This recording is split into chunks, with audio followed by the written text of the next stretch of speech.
to welcome you all here to this Global Leaders Series talk organized by the CUHK Business School Alumni and Corporate Affairs Office. The talk tonight is unique, not only because of the special setting here, but also because we're celebrating the 50th anniversary of the school and business school.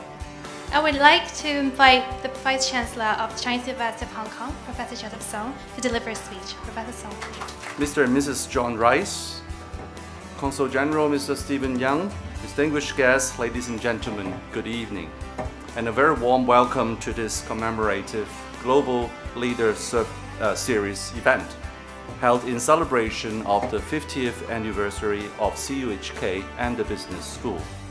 Since its establishment in 1963, the mission of the Chinese University of Hong Kong has been to bring Hong Kong, China, and the West together through a deepening relationship of our students and the understanding of the world.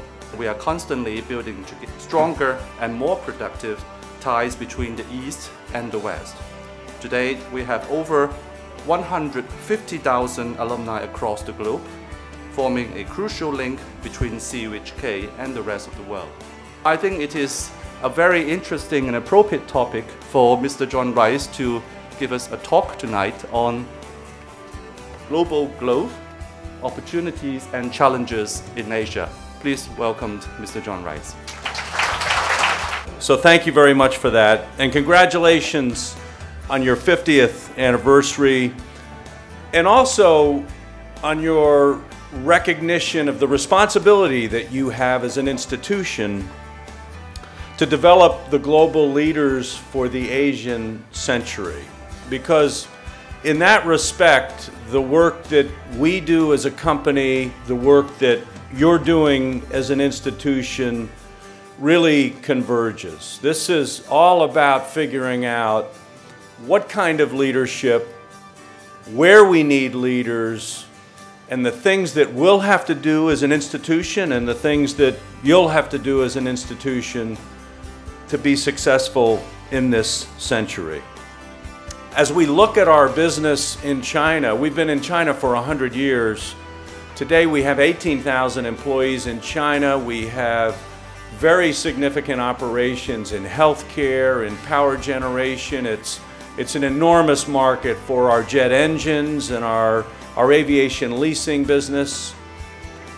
But we also have seen big changes in China. We started in China, like many companies, buying. We began selling. We began making. And now we partner with state-owned enterprises. We know that the way forward in China in the 21st century will be different than the prescription for success was in the 20th century. So success for a company like ours in the 21st century is really about optimizing a balance between global strengths and local capabilities. China has helped us. The 12th five-year plan, we pay close attention to these five-year plans because they happen to be efforts that actually get implemented.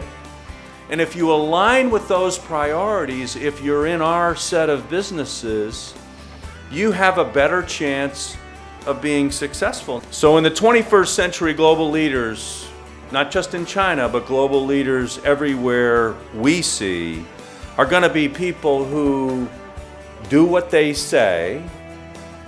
They're going to be people who are who they say they are. They're going to be leaders who are inclusive and adaptable and comfortable outside their home country, wherever that country is. They're going to be leaders who value differences. So when people ask why I'm still with GE after 35 years, I don't say because I don't know any better.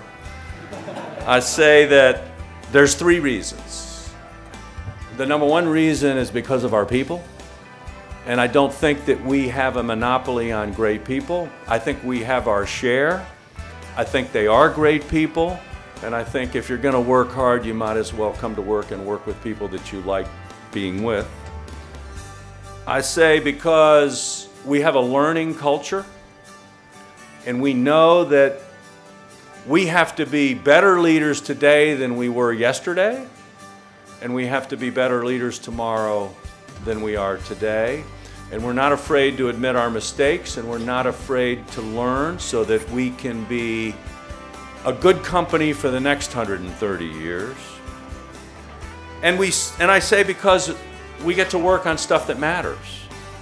If you're going to come to work every day and work hard, do stuff that matters and make a difference. And now I'd really like to spend whatever time we have left to hear your comments and your questions. So thank you very much. Thank you, Mr. Rice, for your inspirational talk. 1, 2, 3. Yay! What a very striking logo. Happy 50th anniversary. Okay, so let's take a group photo to commemorate this special occasion.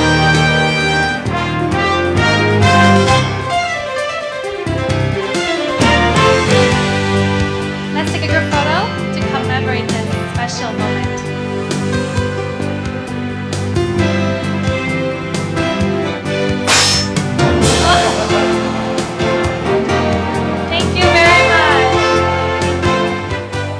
Why your organization will pick Hong Kong as the hub, as the center, as compared with other cities?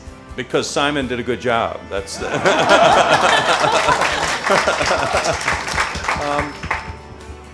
okay.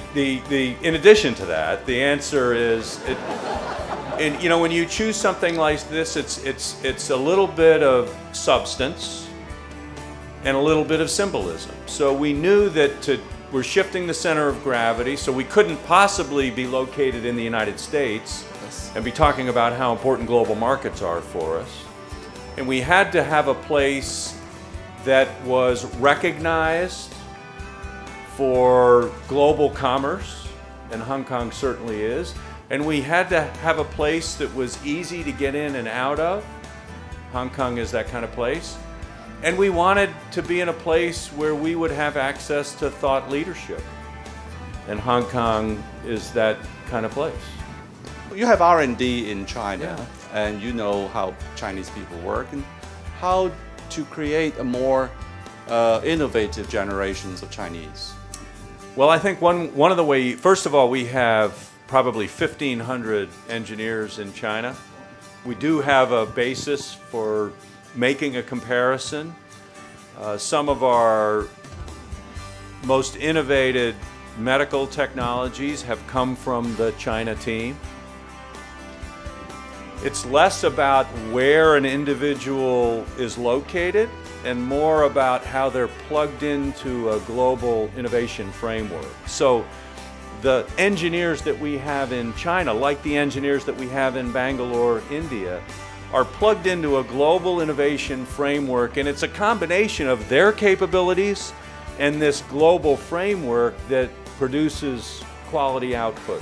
Thank you very much. Thank you very much.